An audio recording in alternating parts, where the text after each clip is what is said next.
As we all know by now, a series of storms swept across the plains yesterday, and one of the most destructive tornadoes in history sliced through the towns of Newcastle and Moore, Oklahoma.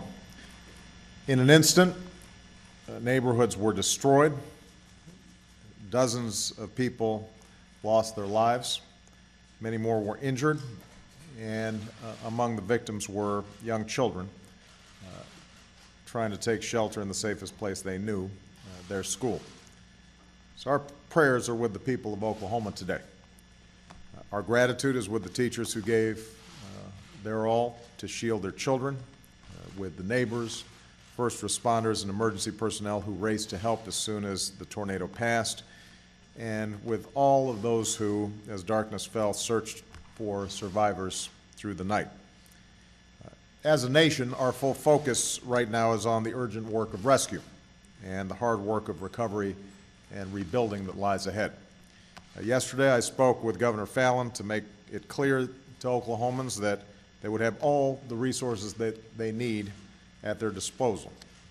Last night, I issued a disaster declaration to expedite those resources, to support the governor's team in the immediate response, and to offer direct assistance to folks who have suffered loss. I also just spoke with Mayor Lewis of Moore, Oklahoma, to ensure that he's getting everything that he needs. I've met with Secretary of Napolitano this morning and my Homeland Security and Counterterrorism Advisor, Lisa Monaco, to underscore that point, that Oklahoma needs to get everything that it needs right away. The FEMA Administrator, Craig Fugate, is on his way to Oklahoma as we speak.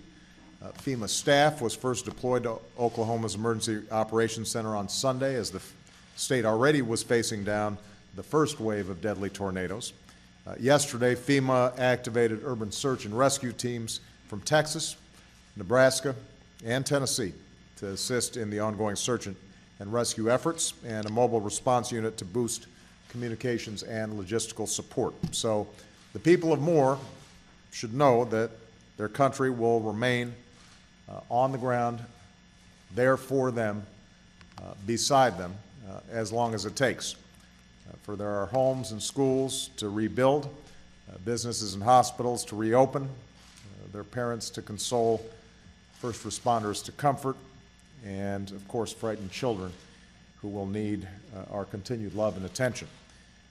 There are empty spaces where there used to be living rooms and bedrooms and classrooms, and in time we're going to need to refill those spaces with love and laughter and community. We don't yet know the full extent of the damage from this week's storm.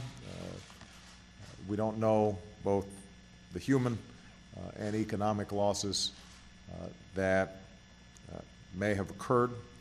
We know that severe rumbling of weather, bad weather, through much of the country still continues, and we're also preparing for a hurricane season that begins next week.